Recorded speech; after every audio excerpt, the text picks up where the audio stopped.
Hello guys, তোমরা সবাই কেমন আছো? আমি পাপ্পু চলে এসেছি নতুন আজকে একটা মিনি ব্লগ নিয়ে। তো আজকের ব্লগে হলো আমরা গেছিলাম কাজ করতে শ্রাদ্ধ বাড়িতে। তো আজকের কাজ ছিল মানে ছোট কাজ, একটা বড় কাজ। তো তার মধ্যে প্রচুর পরিমাণে বৃষ্টি হচ্ছিল।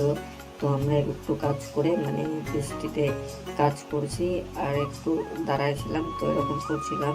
তো একটা প্যান্ডেল খুলে তারপরে ওই বাড়িতে নিয়ে যাচ্ছিলাম বাঁশ দুটো। তো এখন যেখানে আছি মানে এখান থেকে মানে আমরা খুললে ওই বাড়িতে করব, তো সেই জন্য বাস সব নিয়ে যাচ্ছি। তো দেখো গাছ, এই যে ছোট কাজটা কিন্তু দেখো বৃষ্টি হচ্ছে কুড়ি কুড়ি হালকা পাতলা করে। তো ভাবছি যে বাড়ি চলে যাবো, কাজ করব না কি করব জানি না। তো মোটামুটি আমাদের এখন বর্তমানে গাড়া হয়ে গেছে।